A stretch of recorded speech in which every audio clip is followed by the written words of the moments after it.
A very good evening and welcome to this Retina UK webinar. Retina UK are hosting a series of webinars on different topics and we will be delivering at least one each month. I'm really pleased this evening to introduce to you Anna Cofone. Anna is an internationally renowned hairstylist to the stars. I'm sure she'll talk about some of her accolades and people she's worked with as she introduces herself. But Anna's here to talk about hair care and styling and a really exciting project she has running in London at the moment. So there will be an opportunity for you to ask all sorts of questions towards the end of today's presentation, and we will be collecting those as we go through. So if you do have a question, please type it in the Q&A section, which you'll find at the bottom of your screen if you're on a computer, or if you're on a tablet device, you'll find that under reactions, so the Q&A section there. And often we'll ask those questions on your behalf when we get to the Q&A section. So please do leave as many questions as you can possibly think of, and Anna will go through those a little later on. So we will endeavour to answer as many of those questions as we can. But any questions we're not able to get to today, we will be followed up in the next couple of weeks. So thank you again for joining us this evening. And without further ado, I am delighted to welcome to you, Anna. Hello, good evening, everyone. Thank you, Matthew. It's a real pleasure to join Retina UK in this webinar this evening. Thank you to everyone who's joining this evening. So as Matthew said, my name is Anna Cofone. I'm a hairstylist. I've been a hairdresser for over 20 years now. My journey into hairdressing started as an apprentice. I did my apprenticeship that lasted a couple of years, and then progressed my way through a salon group called Harrington's based in Berkshire. And not long into my career, I decided I wanted to pursue a career as a session hairstylist, which basically means running, doing photo shoots and music videos for various clients, including music artists, fashion magazines. And I basically ran a very busy clientele and portfolio of clients in London, but also in New York and Paris. Was able to travel the world, which was really exciting. And a couple of years ago, I decided that I really wanted to give back and to use my hairdressing skills to help create a community, and particularly for the visually impaired. So many people ask me why hair and care. So hair and care is a project that I set up in 2019. The whole story behind hair and care is actually very personal to me. I grew up with a blind parent. My father had retinitis pigmentosa. He had the disease. He was diagnosed with the disease in his mid-20s, and with retinitis pigmentosa, the eyesight decreased over a period of time. So by his 50s, he was in complete darkness. And what always stuck out to me was just his passion for self-care and for doing the best that he could to feel good about himself through his clothes, how he would do his hair. And so fast forward to 2019 and getting to a place in my career where I finally felt that I could take a little bit of time out to start this initiative. I basically put together a program of curated workshops that would help teach VIs everything from how to identify their hair texture to their type of hair, scalp condition, products, the right use of products, tools to use, how to use heated tools, all the way through to being able to do very, very simple hairstyles, and equally use accessories. So the way we started the project was we approached the Royal Society for Blind Children. At the time, well, that was the end of 2019. At that time, we were looking to start our very first workshop with young women. And by the time that we had put a structure in process, the pandemic hit. Very sadly, we weren't able to obviously do the in-person workshops, and we soon moved into online Zoom calls, which were equally successful in bringing together shared concerns and thoughts about hair care and about hairstyling.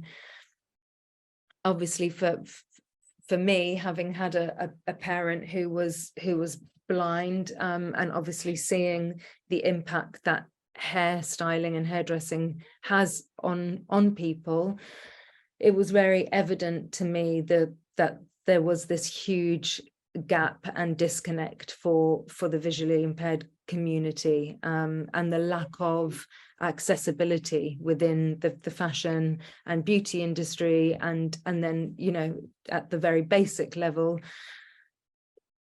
within the salon hair industry. So I've met many women and men who talk to me about feeling isolated and not really wanting to go to a salon because they're just not that well equipped for being able to accommodate the you know, the extra difficulties that a visually impaired person faces when going into an environment like that. So excuse me just one moment, I can hear my little doggy crying, so I'm just gonna let him out. Sorry about that, everyone. That's it, Chiefy, off you go. His name's Chiefy. Sorry about that. So yes, the fast forward to 2021, when we were finally able to do the workshops in person, we were able to host them in an incredible space in Hackney. The workshops have been running ever since, so we do them on a monthly basis. They're around 3 hours long, and in that time we will look at everything, as I mentioned previously, to do with hair care, hairstyling, products, tools, but ultimately the goal of hair and care is to create positivity, and through the progressive skill development and the strength of the peer support, our aim is to cultivate self-esteem, boost confidence, and really foster personal growth for every individual that comes to the workshops.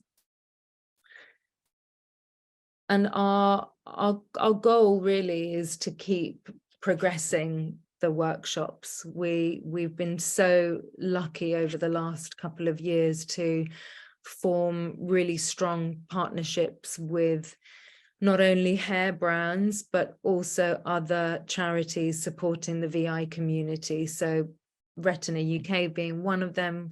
We also have Victor, Look UK, RNIB, Guide Dogs, and Blind Aid. So all of those charities will share information about our workshops to their community, and they are able to bring their service users to our workshops. And it's been really amazing for me to watch and witness the growth, not only for hair and care, but most importantly for each individual that takes part. We've been able to see growth in confidence, and the independence that people are gaining from learning how to use tools, how to use products, how to do the very simplest of things like put in a middle parting or putting a side parting and use the curling tongs to create a very soft wave. It's just been absolutely amazing. To date, we've seen and welcomed around 100 people to the workshops. Over the course of these 3 years, we have been able to become a registered CIC. We also have an accessible website, which at the moment serves as a place to inform viewers, users of what we do. And we also have an Instagram account, which is also accessible. It includes photos which have just audio descriptions, or descriptions that you can then access via your audio software. And I know that most of you will have that on your phones. Our goal is to progress what we have created with Hair and Care and eventually have an online platform, either via an app or a website-based platform that can allow users to interact with not only myself and a team of hairstylists, but also with one another, to be able to discuss hair needs, hair ideas, share pictures of styles that they've been able to create, and equally continue their journey learning how to even better explore the skills that many will have learned from coming to the workshops physically. So that really is very much about, you know, everything that we do. You know, having seen the growth has been just so inspiring. Coming back to kind of my background, and as Matthew mentioned in his introduction, I've spent many years working with music artists, very renowned music artists, as well as working on fashion shoots for publications like British Vogue. We recently did a photo shoot for British Vogue, which was called the Disability Shoot. It was all about reframing fashion and making it accessible for a community of people that have often been disregarded. We were so lucky to have people like Jessica Inaba, who is the first Black blind woman to qualify as a barrister. She's featured in the photo shoot, which is in this month's copy of British Vogue. This is something that British Vogue have become very passionate about, and their goal is to keep spotlighting the community of people who suffer with either physical, mental, or emotional disability. Particularly for the VI community, Vogue Condé Nast has pledged to have all of their issues available in Braille as of January 2024, which is just absolutely incredible that an institution like that is realizing that, you know, change is so necessary. So for me, having been a part of that, and also having witnessed an industry which has equally been so disengaging, to then also be able to come into my own with Hair and Care has been this incredible journey, and also a chance for me to quite honestly keep my dad's memory alive.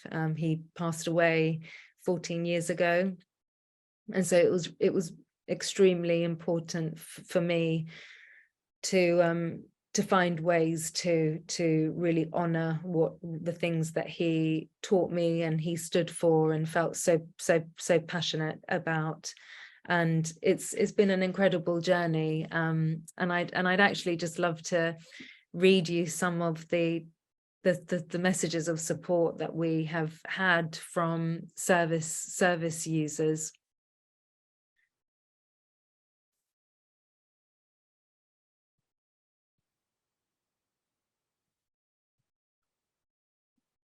So the first one I'd like to share with you is, this is from a service user who regularly comes to our workshops, but her name is anonymous for data protection. And she says, self-love, a work in progress. As a young teen, I did not have a concept of what I looked like. I also didn't see the point of looking good or looking after myself due to the fact that I don't have a concept of how others perceived me, and didn't care what others saw because I didn't see anything myself. Well, that's how I framed it. The truth is, I did not think very much of myself. Supportive people around me, my growing interest in beauty and fashion, and other high-profile visually impaired people taking an interest in this topic, and having a very fashionista sister helped me to realize that fashion and beauty can be really fun, rewarding, and you can feel good by looking good and learning to accept your beautiful qualities, which we all possess, but within our flaws. These workshops have given me the tools to become more confident and more independent with how I'm able to feel about myself. Another service user shared, I have learned new things like different tools, techniques, what works for my hair, and I have a lot of fun. It really helps me. It's helped me gain confidence to experiment again and find out how I can still style my hair with ease. I couldn't stop touching the waves that I'd created with the styling tongs, and now that now I know how to recreate that by myself at home safely. And the last one I'd like to share with you is this. I really have noticed progress with my abilities in styling my hair. Knowing all this does have a major impact on my personal hair care. And I find that I've been able to pass the knowledge on to other VI people too, and give them some sort of motivation and inspiration to come and join. Obviously, if I feel good in myself, I'm a bit more happy, and being able to do my hair does make me feel great about myself. It makes me want to go out and meet people more. So that's just some of the feedback that we've had from our wonderful service users. As I mentioned earlier, we have partners who also support hair and care. They include organizations that you may have heard of, like L'Oreal, GHD, Babyliss, and Denman. Denman came on board at the very beginning of hair and care, so in 2019. And they have been able to continue supporting us with tools. So every time a new service user joins us, they get given a hair care kit bag, which includes all kinds of amazing brushes, combs, and accessories sponsored by Denman. And then we also get to have hair dryers from GHD, curling irons from Babyliss, and also straighteners from GHD, as well as products from L'Oreal. So it's been really, really wonderful to continue having support from international brands like this. And some of the things that they have been able to share about hair and care, which I'd also really love to share with you. So Martin Wadey, who is the International Business Development Manager of Denman, Denman feels so privileged to support Hair and Care. They have created something truly special by bringing both compassion and practical skill to the sight loss community in a way that makes a measurable difference to their well-being. Denman provides hair tools and, where possible, hairdressing services to the workshops. We've seen firsthand the positive impact teaching hair care, styling, and tool use makes on those living with sight loss. Hair care truly is self-care, and Hair and Care empowers VIs within the workshops to take pleasure and pride in their hair and their abilities to be able to recreate these looks at home. We also had a wonderful message from Jackie, who is the manager at the Cow Corporation, who own brands like Goldwell and Orbe. They're wonderful hair products. And they said Cow Salon Division has been partnering with Hair and Care over the last few years, and we have experienced firsthand the passion and expertise and dedication, not only for hairdressing, but also for helping others achieve their true potential. We are delighted to support Hair and Care in making a difference and helping vulnerable people develop their hair care skills to improve their well-being and self-confidence. I would love to hear from Matthew now. I haven't done many of these webinars, so I'm very conscious that I've probably whizzed through all of the information. So maybe Matthew can join me again, and we can explore whether there are some areas that I should go into in a bit more detail. Matthew. Thanks, Anna. That's great. It's such a worthwhile program you're running. I know I've spoken to a few people who've come to join you, and they've spoken so very, very highly of the program. So we will be sharing details of this this afterwards. So if people want to kind of get involved, then they certainly can do. And I just wonder whether you can. I know obviously this isn't kind of really a demonstration webinar as such, but just kind of talk through just some of the basics of how people may be able to kind of identify kind of their hair type, and whether that leads on to different products and things that people can look at, some of the tools people may use. I mean, as many people have seen me at the beginning of this, I'm not particularly a hairstyle type person. I'm going to remain in the darkness for the time being. You have far better hair than I do at the moment, Anna. So I wonder if you can kind of share some of your expertise and kind of just tease some of the information that people might glean from the program. Sure, absolutely. Thank you, Matthew. So for me, the most important thing that I always aim to start with for any new service user coming to Hair and Care workshop is hair care, scalp care. And what do I mean by that? So many people aren't aware of the importance of washing their hair thoroughly. And it seems really obvious because, of course, we would wash our hair, but I wonder how many of us out there will just, when they're in the shower, is just literally get a handful of soap, shampoo, pop it in their hair, give it a bit of a scrub, rinse it out, maybe put in a little bit of conditioner, and that's it. I wish I could see you all and see some hands, because it would be interesting for me to know how many of you do that. And that's absolutely fine if you do. And I think that this is why Hair and Care is important, because we actually delve into this in a lot of detail. We share the importance of scalp care and hair care.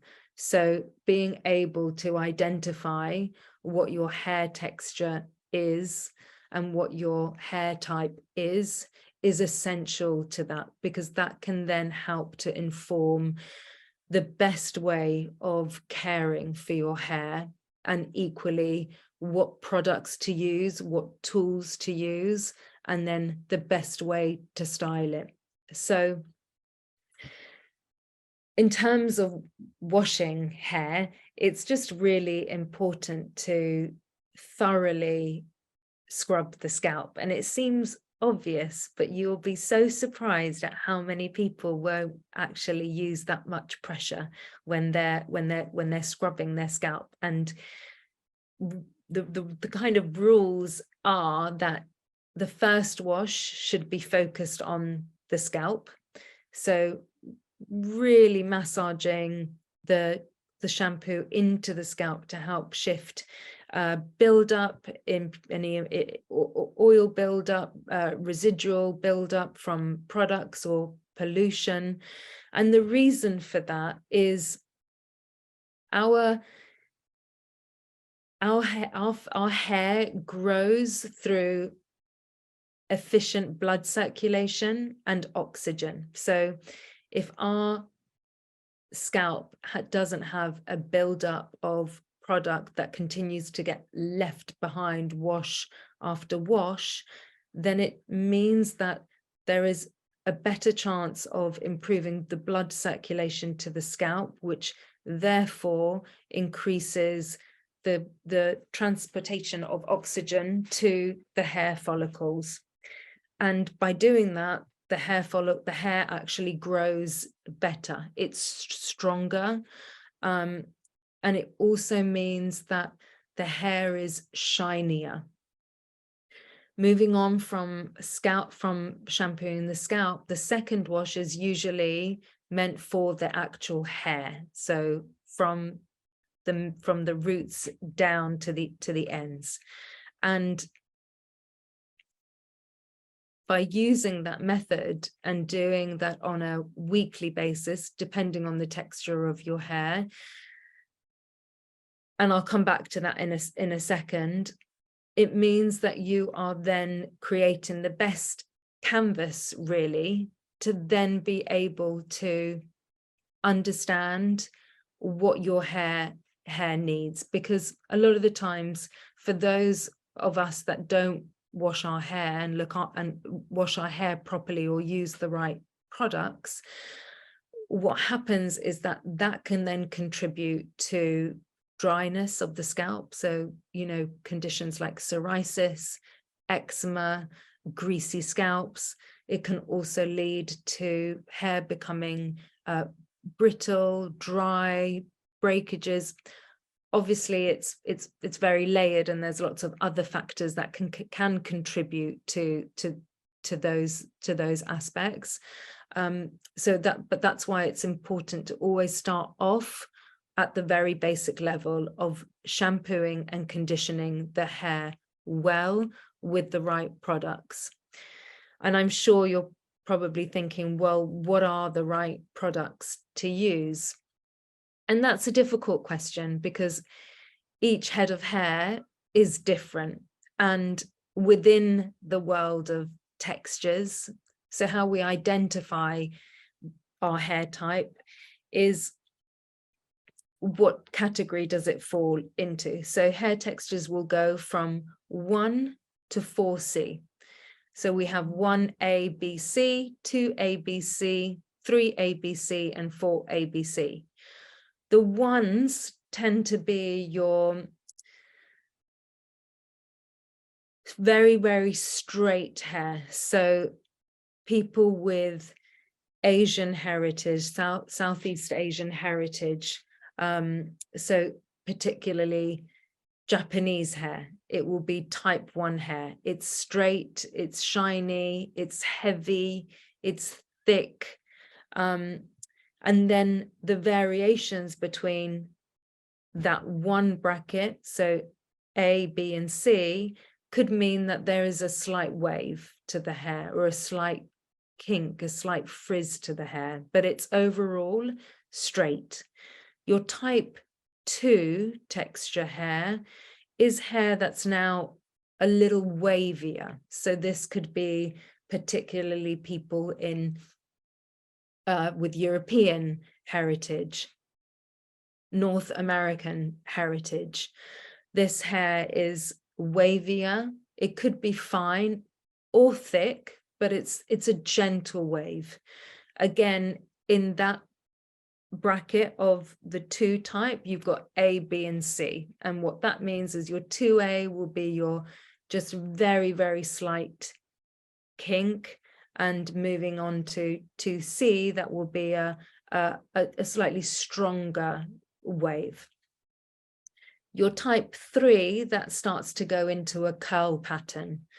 So I'm of Italian heritage, and I have 3B, 3C type curls. So it's very curly, but it's frizzy and it's fine. So when I talk about density, that's described as fine or thick hair. When I describe texture, that's our 1, 2, 3, or 4. So I'm in the 3 section. Then moving into type 4 texture hair, that would be for people of African, Caribbean heritage. So hair that's very, very curly. There's a coil there. It starts to feel like a very springy hair. So those are our 4 different textures, as well as understanding density. And this plays a big role in how we then are able to understand what types of products to use. So as I mentioned earlier, you have thin or thick hair. You've then got slightly varying areas of description. So hair that's fine, hair that's thick can also be coarse. So that would tend to be the case for type 3 texture and type 4 texture hair. It's particularly for type 3, to be honest. Because type 4 texture, it can be actually very, very fine, even though there is this very strong curl pattern, a coil. It can be each individual hair strand can be very fine. And then we also have to identify scalp type. So often people will describe their scalp type as dry, itchy, flaky, oily. Those would be the main scalp types. And as I mentioned previously, it's important to know, to think about your washing routine. So how I like to describe it, and I know I'm delving into it here, but given that we've got a lot of time, which is wonderful, it's such a treat to have all this time to spend with you all to talk about all of the details. So with washing hair, how I like to paint the picture is, if you imagine your head to be in the shape of the sun. So the sun is a circle shape, and the outline of the circle represents our hairline. Now, I wonder if I could get you to all do this. If you feel, we're using your thumbs, try to feel the pads of your fingertips. If you can run your thumb from your small finger all the way to your index finger. Now, again, what some people do is they'll use their fingertips. Now, that's okay, but sometimes that can be if we haven't got very good nails. So I know some people like to have longer nails. That's not necessarily the best way to wash your scalp. You want to use the finger pads, because that has a greater surface area than the tips, and it means that you can really harness this circular motion. So now I want you to imagine that the top of the sun, so the top of the circle, is the top of your forehead. So if you rest your finger pads along the front of the hairline, the front of our circle, our crown. And now imagine working your way around the hairline. So you're using both your hands, so 10 finger pads, or however many finger pads you have, or that you're able to use easily. And you want to now massage all the way along that outline, all the way around your hairline. So you're traveling down either side of the face. You're now touching the ear, and now you're moving around the ear, and you're traveling towards the nape. So this is the point at the back of the head. It's the base of the head where your hair stops and your neck starts. At this point, your fingers will meet, and you want to now travel up through the middle of the sun, the middle of the crown, the middle of your head. Again, using your finger pads. In terms of pressure, your finger pads, it should feel like you're moving your scalp. If you're not moving your scalp, it means that you're not massaging it enough. And so why do we need to apply pressure? We need to apply the pressure in order to be able to break down the buildup, the residual buildup of either product, pollution, flakiness, or the oil buildup on the scalp. Okay, so you're traveling up through the middle to the crown area. This is an area that often gets missed when we're washing our own hair, and really important, because if this area isn't washed properly and buildup increases, then this can contribute to hair feeling flat and a little bit limp, lifeless.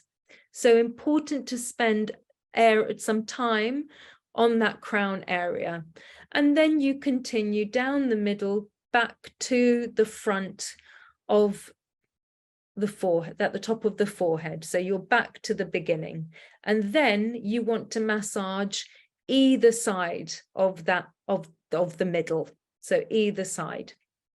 Again, using the same pressure. And notice how in what I've been describing, we're not really shampooing the hair yet.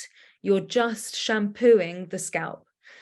That should take around 2 to 3 minutes. And at that point, you want to then rinse out all of that shampoo.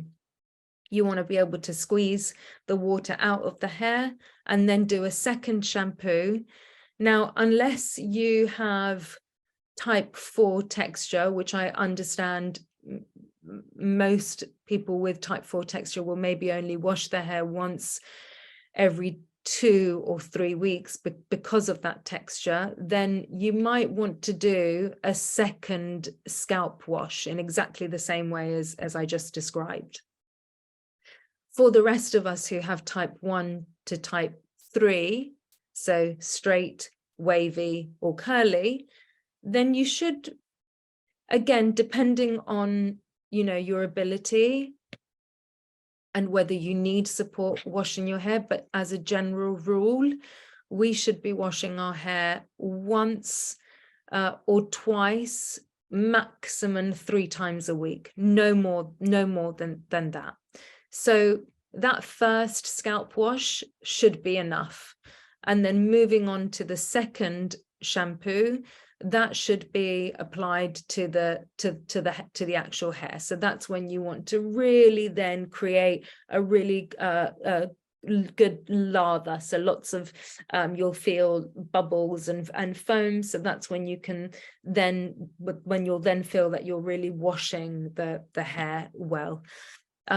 Important that if you have long hair, and if it's maybe on the drier side, or you feel it's damaged, damaged hair can feel a bit brittle, it can feel coarse, it can feel not smooth, then you want to be mindful of that, and better to try and keep the hair, better to wash the hair without bringing it all up into your hair, because that will then make it all tangle up, and that can then, you know, contribute or worsen any split ends or breakages. So your second wash is for your hair. You rinse that out. You're then towel drying the hair, and you're using a conditioner. Now, conditioners, oils, creams, masks, it really, again, depends on the texture of your hair.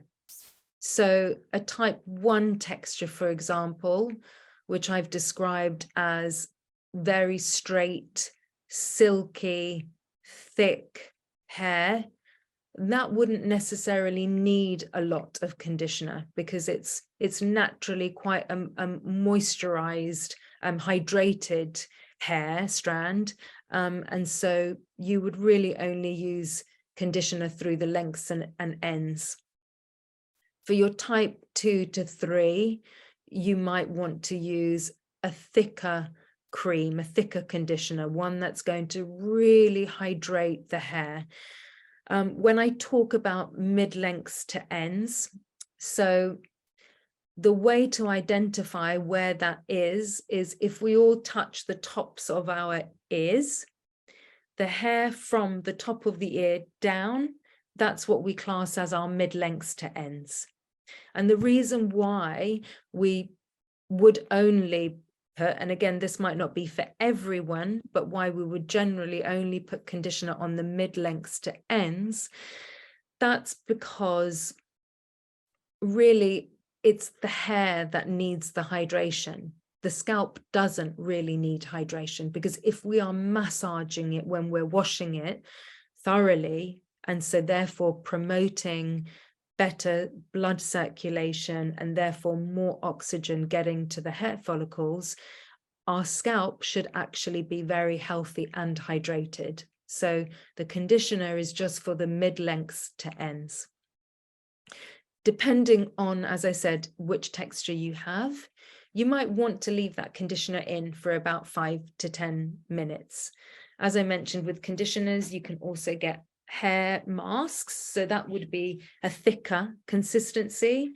That means that it's going to hydrate the hair more, it's going to moisturize the hair more, and you would only use that maybe once a week or once every couple of weeks as a little treat, as an extra boost for the hair. So with my hair being type 3B, so curly, frizzy, dry, I also have grey hairs coming through, sadly, or not sadly, we should embrace our grey hairs, but they are, the grey hairs are very coarse, so I have to use a thicker conditioner on my hair, but I don't put it in on my scalp, because my hair is very fine. Even though I've got a lot of it, it's fine hair, so I prefer to not put the thick conditioner through my scalp, because that will then could weigh the curls down and make the hair look flatter.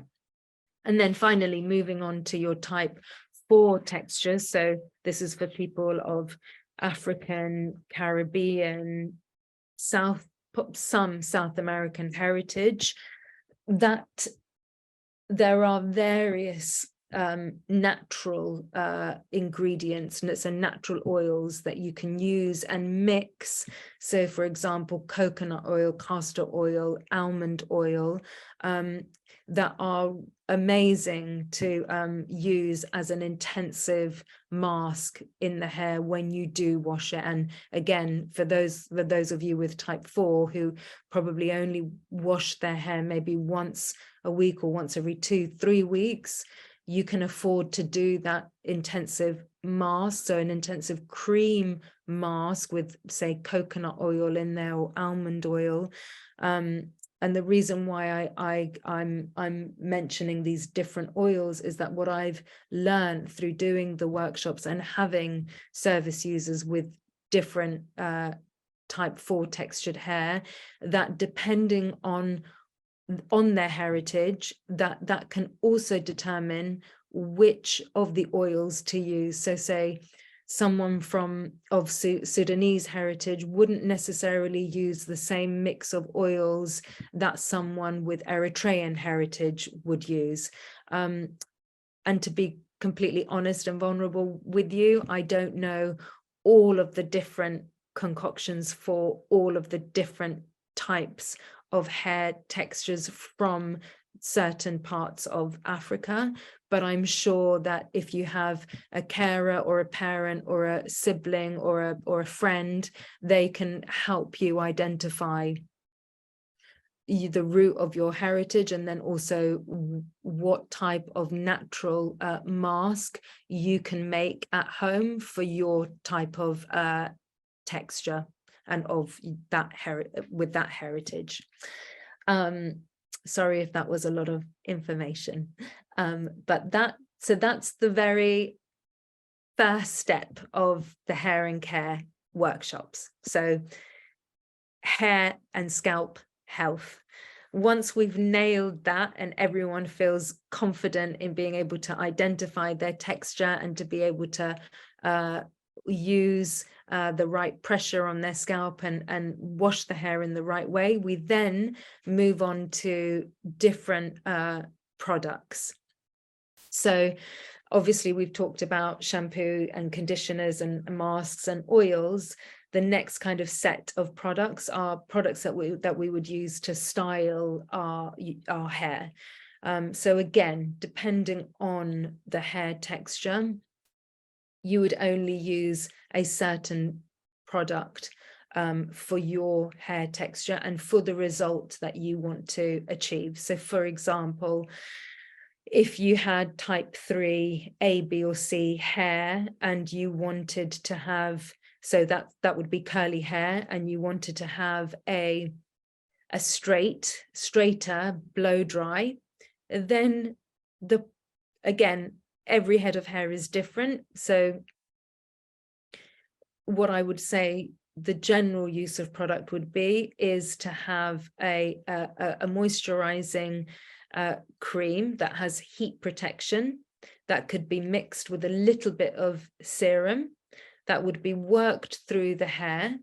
And then depending on the density of our hair, you could also then use a mousse. So say, for example, for myself, as I mentioned earlier, I have type 3B curls, but it's very fine hair. So whenever I have a smooth blowout, my hair then feels very, very thin. So what I always put in my hair after I put in the moisturizing cream is I then put a layer of mousse from the roots all the way to the ends, because I want my hair to feel full. Now, I'm sure many of you are thinking that sounds easy and but in reality, that's hard. It's hard to know how much product to apply, and it's hard to blow dry the hair if the visual impairment is severe. So what we also explore in the workshops is how to break down that blow drying process of application and then management of the hair, because of course to put product in the hair and then blow dry all of it at the same time, and especially if you're trying to go from curly hair to smooth hair, can be really difficult, and it can actually be quite overwhelming. And so we teach how to section the hair off. And again, Emma, sorry to cut in there. We've actually had a very specific question here. Yes. And I don't know how you could break this down, but the question simply is there an easy way to blow dry my hair? I don't know the person's asked the question kind of what type of hair they've got, how long their hair may be, but is there an easy way to blow dry my hair? So, and yes, there is. The best way to blow dry your hair is to do it in sections. If you, obviously I can't see you and I don't know what your hair type or texture is, and what you would want to achieve with your blow dry, because you can have a straight blow dry or you could have a wavy blow dry. So it's all about making it easier for yourself. So when I talk about sectioning the hair, what I'm imagining and the picture that I'd like to share with you is, so let's go back to this image of a circle of our sunshine, our crown, our head of hair, and let's think about, or a Terry's chocolate orange. No, maybe no, not a Terry's chocolate orange. Let's say an orange. Well, no, we can say a Terry's chocolate orange if you all know what that is. I'm maybe the oldest one in the room, so I grew up with Terry's chocolate orange. Did you, Matthew? Nothing wrong with a Terry's chocolate orange. So imagine you have that Terry's chocolate orange or an orange, and you're going to divide it into 4.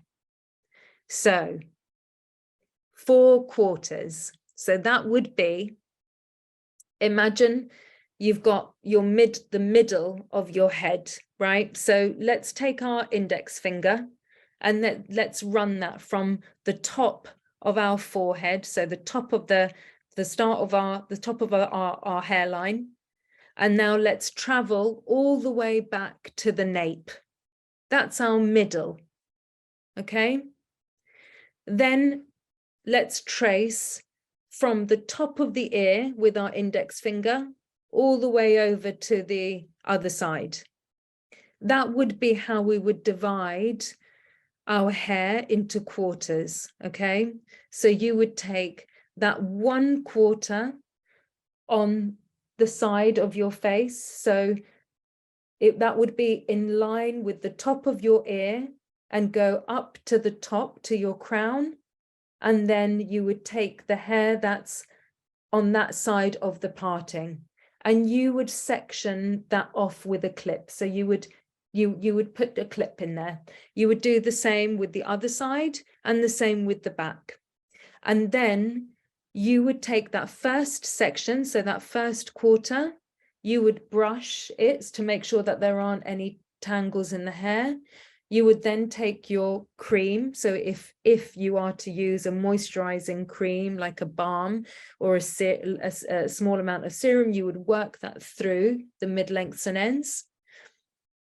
And then if you are someone like myself where you like lots of volume, you could then use a layer of mousse. So I would always spray that into my hand, and I would try to get a golf ball size, a tangerine size of mousse.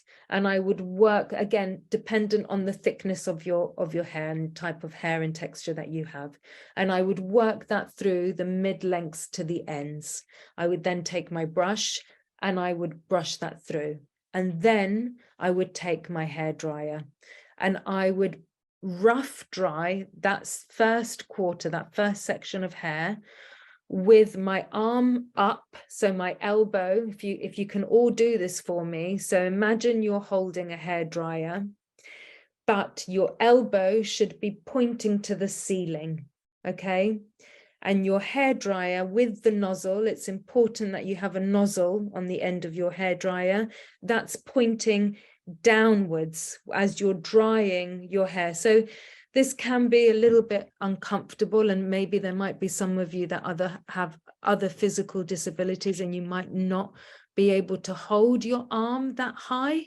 And so a trick that I like to offer is tilt your head to the side. So the section that you are blow drying, if you tilt it to the side, then it means that you can hold your arm a little bit lower. But the hairdryer should always be pointing downwards, okay?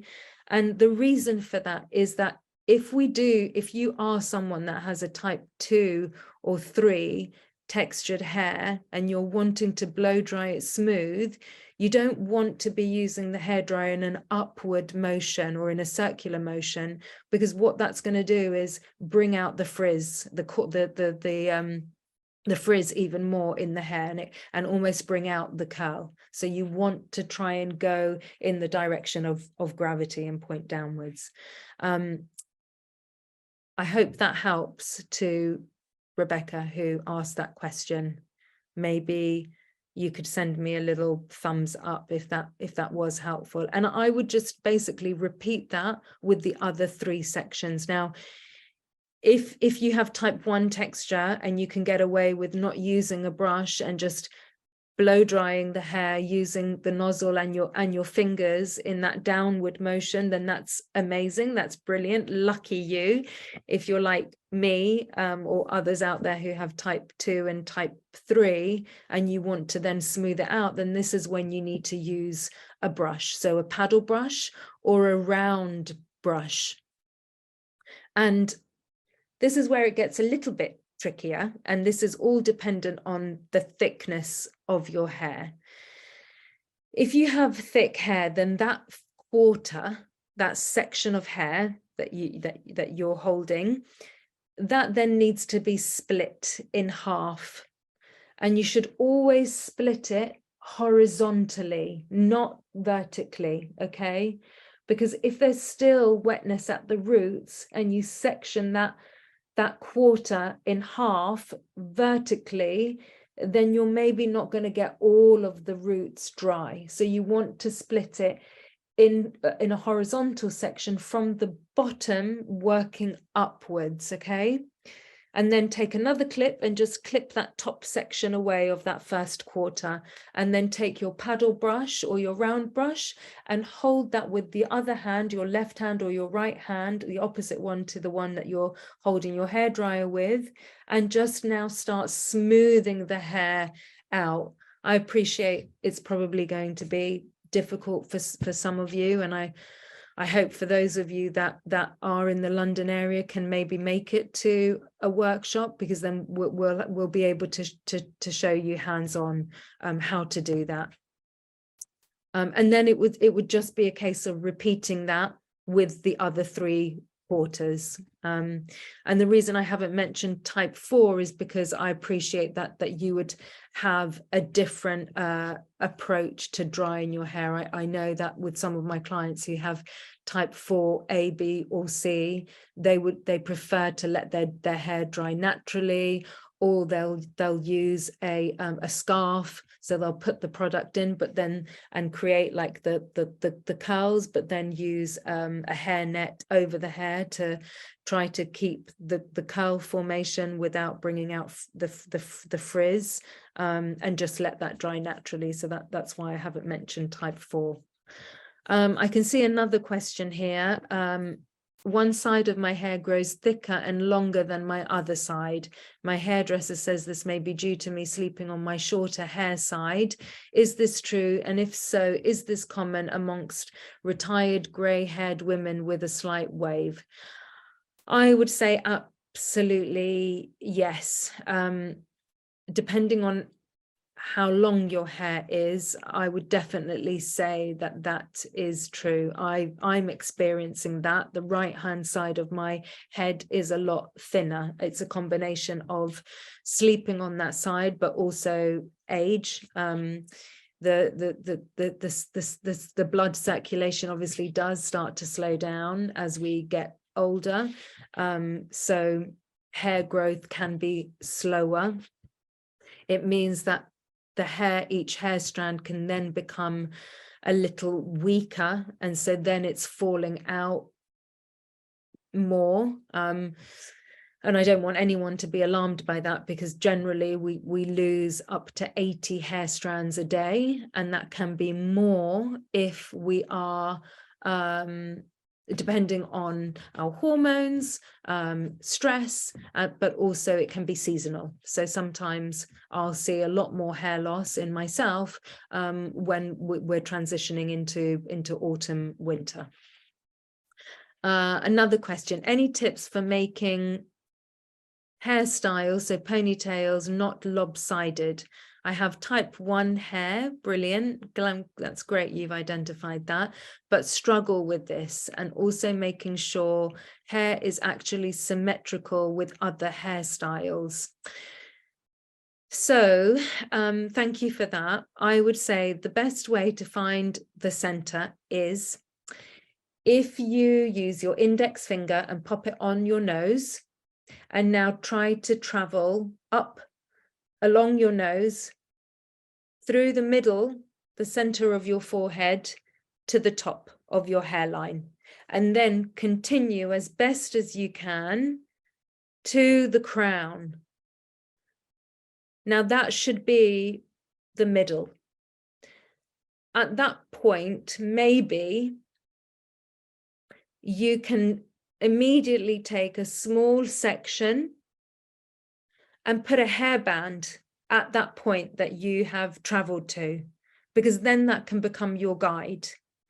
If you are then, say, for example, you want to split your hair on either side of that center parting and do 2 plaits, then you know that you've identified where that middle is. Once you've gathered the hair and split it from the back and pulled it round either side of your shoulder, you can then release that area at the crown that you've banded up, which had become your guide. If, for example, you want to do a ponytail, you can equally keep that guide there and then bring everything up to that guide. And that should help with creating symmetry. I hope that has helped. Do we have any other questions? Great. I'm glad that helped, Vidya. So until we have other questions, I'll move back to the workshops and the other things that we cover. So I've touched on scalp health and hair health and how to get the healthiest scalp and hair through washing and conditioning. We've then looked at products and making sure to identify hair type and hair texture and scalp condition in order to then inform what products to use when styling the hair, when blow drying the hair.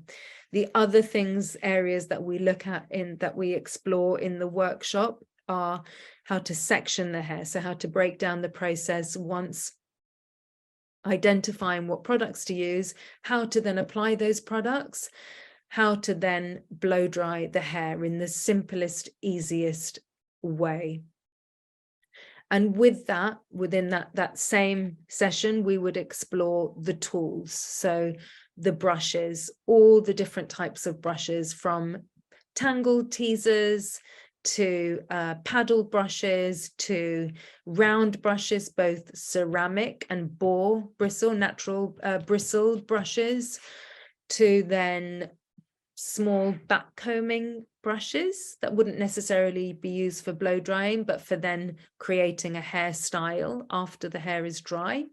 We look at different types of combs, so from fine-toothed combs to tail combs. So as I've been describing this trick of how to find the middle, how to identify your parting or the middle of your head, as well as using your index finger, you can use these fine-tooth combs that have tails, so metal tails that can be also used as a guide. They can be a little bit unsafe to use, and so what I would suggest is always having your finger as a guide and then resting the tail comb, the tip of the tail comb where your finger is, and then having it lay flat on the head as you travel back to the crown to find that middle parting. And then after combs, we then explore accessories. So things like grips and pins, which can be used to secure hairstyles. We look at hair bands and also donuts. I'm not sure if any of you are familiar with these padded donuts that you can use to help create buns or chignons.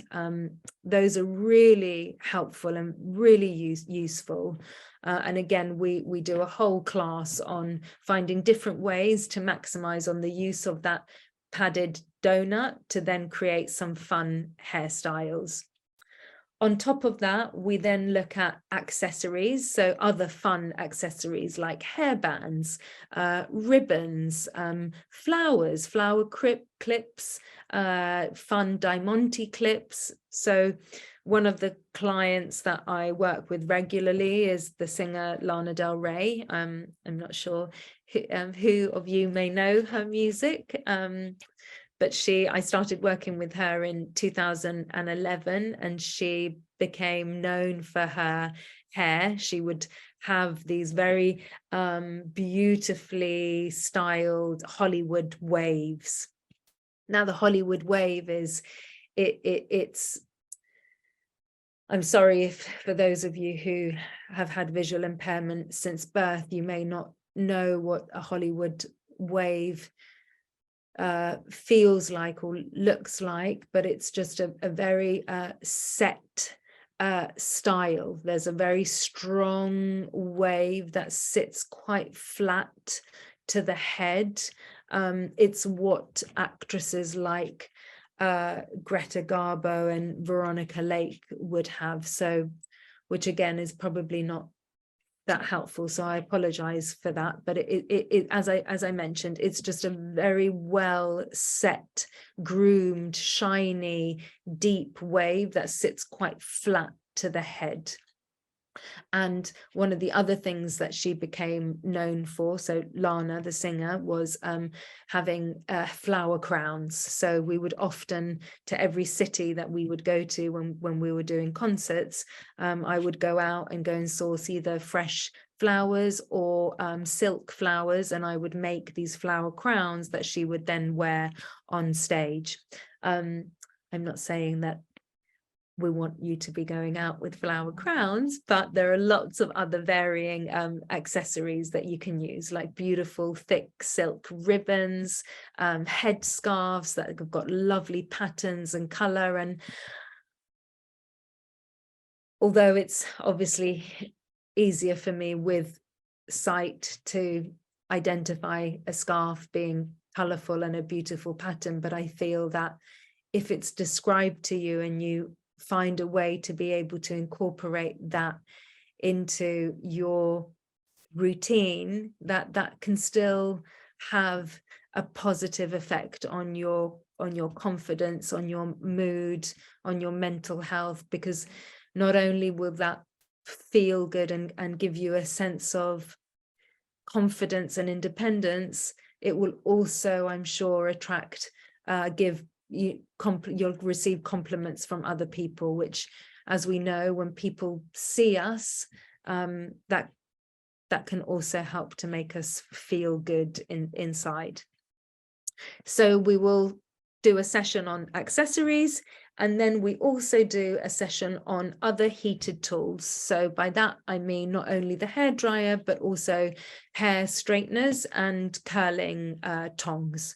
Obviously, with visual impairment, that can be very difficult to use those kinds of tools safely. So we try to break it down. We try to really start with the basics. And again, it will come back to that sectioning the hair in those 4 quarters, so that you're not trying to address the whole hair. You're starting off with a smaller section, understanding body position, arm position, in order to use the heated appliance safely and away from the face, and obviously how one would style one side of the hair may differ to how they would style the other side of the hair, especially if they're only right-handed or left-handed. So again, we look at we make sure that the practical session includes both sides, so that the service user gets the chance to really understand how to use it on both sides and address any issues. And that will be kind of the, you know, the course really. And that can take anything from, you know, 4 to 6 months, I think, from experience, to get a person with little confidence in styling their hair to having, say, 7, 8 to 9 out of 10 confidence. I would say that would take about 4 to 6 sessions, depending on previous ability and also your hair texture, okay? Because hair that's really fine and straight is going to be so much easier to style and to learn how to manage than, say, type 3 and 4 textured hair. Over to you, Matthew. That's great. It's really interesting too. I mean, as I said before, I've got I have some hair, but it's not something that I've I would never know about kind of how you describe like washing one's hair. You thought it kind of was such a normal everyday kind of thing that you would do. You kind of jump in the shower, you stick some shampoo on, give it a rub, wash it out, and maybe put some conditioner on if you're feeling a bit flush. That was a great takeaway for me. I'm going to go and play with my son and go around my hair and massage my scalp properly. Brilliant. We still have time, so if anybody has any questions, then feel free to pop them in the Q&A box. Alternatively, we can try, if you wanted to raise your hand, if you actually wanted to ask Anna a question, we can see if we can get you online to actually ask that question. So again, that'll be in your reactions if you wanted to raise a hand, or we can bring you on.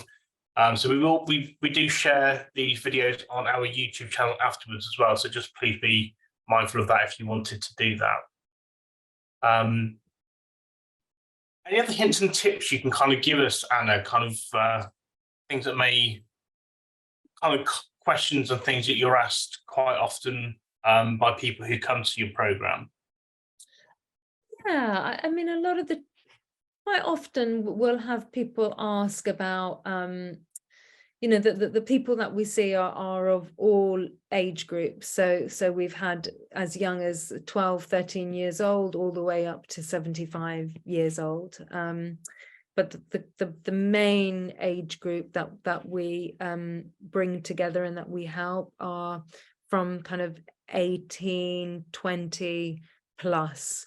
And what we've noticed is that they'll often ask about, how they should wear their hair if they're going for a job interview. And they really want to understand what their natural hair texture looks like, and whether that's is going to make them feel presentable and feel confident for the interview, or whether they actually need to really learn how to do a specific type of hairstyle to give them that confidence that they're going to be, seen as, well dressed, well groomed.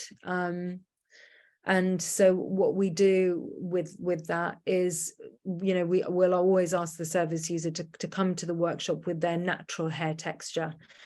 We'll ask them to feel their hair and share with us how it feels. It's really important that we, at a very basic level, we understand what that hair texture is and what they think their hair texture is. Because when we start vocalizing that, it helps to then paint a picture of that hair in their mind, especially if the visual impairment is severe.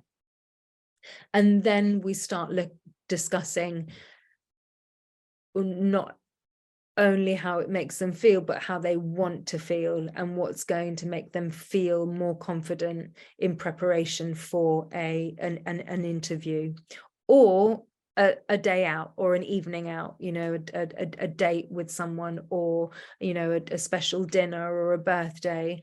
And then once we've had that discussion, we'll then start working towards creating that style. So one of our service users is of Israeli heritage, so her hair is very coarse, curly, frizzy. She was often bullied for having such coarse, frizzy, uncontrollable hair. And so as a result of that, she spent her whole life, sadly, straightening her hair. And for her, that's when she feels at her best. and at her most presentable. And so, but she can only do that when she goes to a salon, which is quite difficult for her. So we've been training her and empowering her to, well, firstly, to learn how to be able to straighten her hair herself and use the right products. But then twofold to that, we're also trying to slowly encourage her to come to the workshop with her textured hair, because we believe that all textures, you know, are an expression of our identity. And so we want to really try and break this pattern of, you know, perception and what's perceived as presentable, because it's important that, especially for a VI person, if they can't straighten their hair, that should equally not make them feel that they're not going to look presentable for an interview. So if they do have type 3-4 textured hair, you know, let's make the best of that.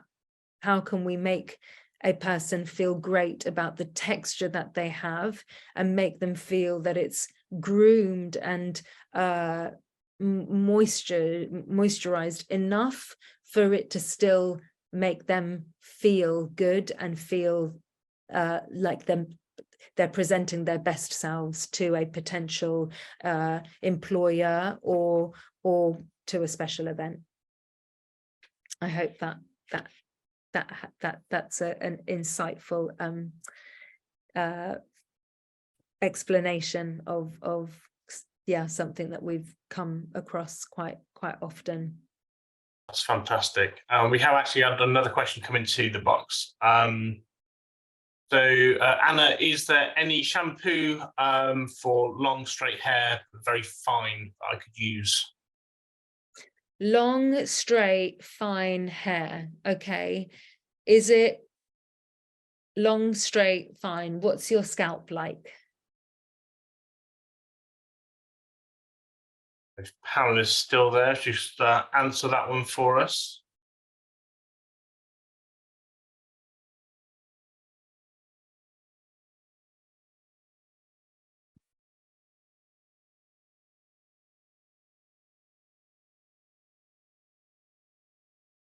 Maybe a moment for that to come through. But there we go, very soft and fine. So your hair is soft and fine, but is your scalp dry, oily, or neither of the two?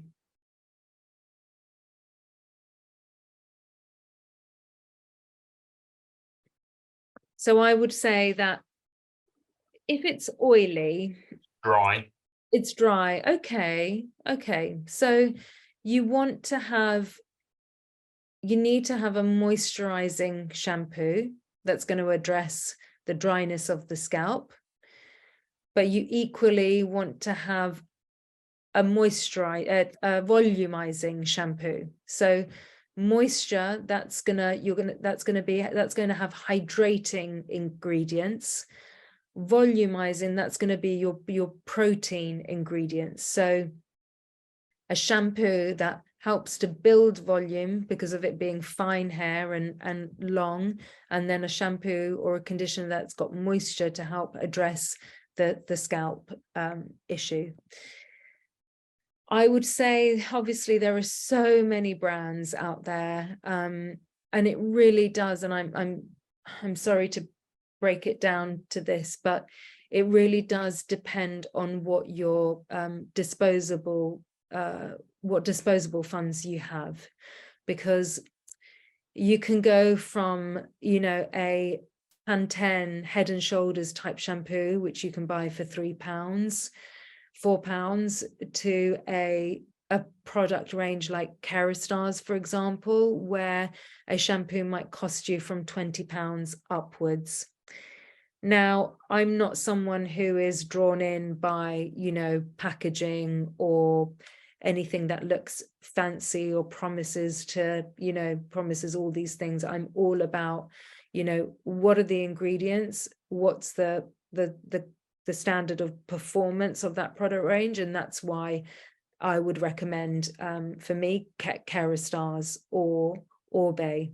They're not cheap products, but they're very well formulated. They're as clean as they can be. So again, for anyone that's suffers any allergies, it's really important to know what are the triggers, what are the ingredients that trigger any allergies before you invest. And all this information should be online and especially on websites that are accessible for the VI community. I would then say that for because it's fine and straight, and long, you don't want to use a heavy conditioner. You want to use a light conditioner, and you only want to put that in through the mid-lengths and ends. You could actually, I'm going to take that back, sorry. You could use that from the roots, so apply a little bit to the scalp and then work that through to the lengths and ends, but just a small amount, because the conditioner will hydrate the scalp, it will hydrate the hair, but it won't weigh it down. And obviously if you have fine hair and you would prefer for it to feel fuller, then a lighter conditioner is always best. And then in terms of styling, you want to use a very, very light mousse to help create more volume, so that each individual hair is plumped up with protein ingredients. So protein is what's going to help to create a firmer hair strand and a plumper hair strand. But yes, coming back to the brands like Kerastars, L'Oreal Professionnel, Orbey, Authentic Beauty Concept. That's a wonderful product range. It's vegan. It has no silicone, no sulfites, parabens in it. It's also not very. It's on a higher price point, but not as expensive as Orbey or Kerastars. I hope that helps. It's so interesting. That's absolutely fantastic. Lottie has asked, do you have any workshops outside of London? And if not, would one workshop be enough for her to come to?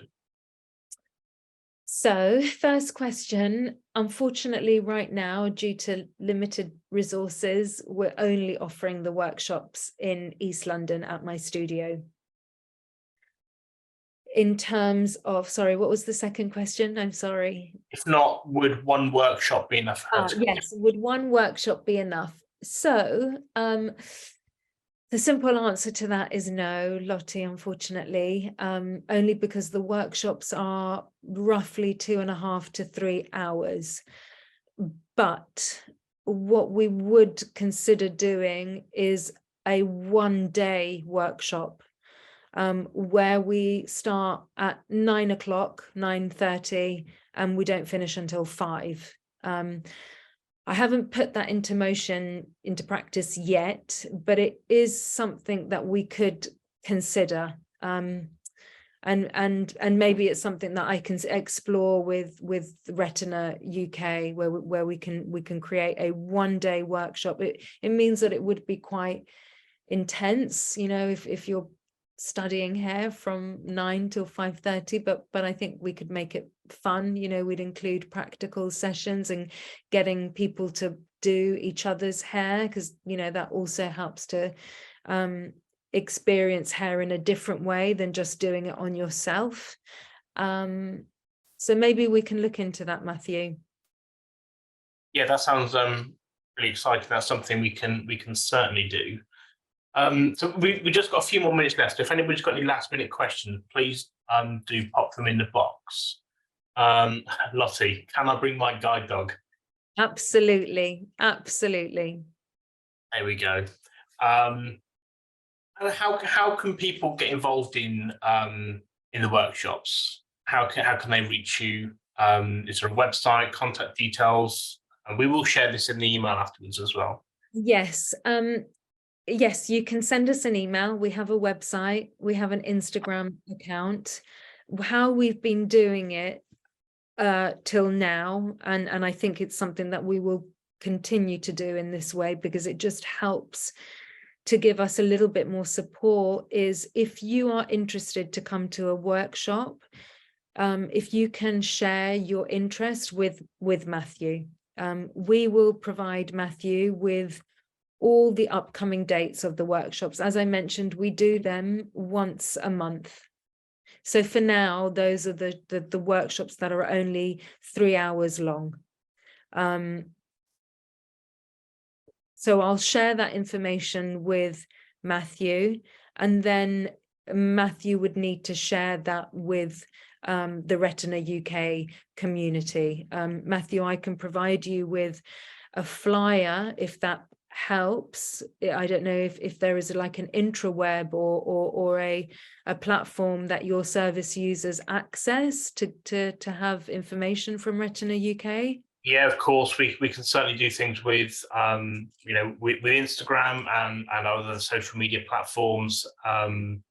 There's plenty of things that we can do, and people who have registered for tonight's webinar, we can do some direct contact with them as well, and again share links for people who watch this afterwards as well, who may be interested.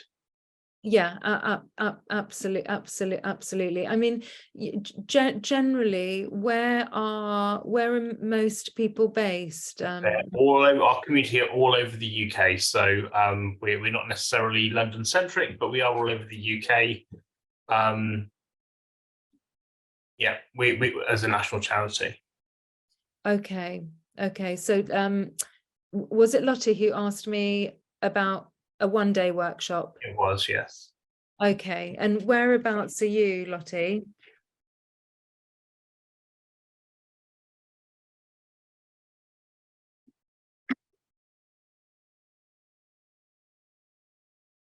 In Shropshire. Okay. Good to know. Well, I'll definitely explore this further. Are there many more of you that are far from London, that feel that they would benefit from a one-day workshop if they can't make the monthly workshops on a regular basis? Is there any way, Matthew, of being able to see hands up? Yeah, what I'll do, so after this evening, we will share details of how people can make contact with you, and obviously through ourselves as well. We can certainly ask that question and kind of maybe do a little bit of a poll to see whether there is an appetite for a longer workshop, and we can coordinate that from our end and work with yourself, Anna, for what may be interesting there as well. I've got a few other ideas running through my head that we can take offline as well. Okay, brilliant. Excellent. Well, would you believe that's an hour and a half? Wow. That's absolutely flown by.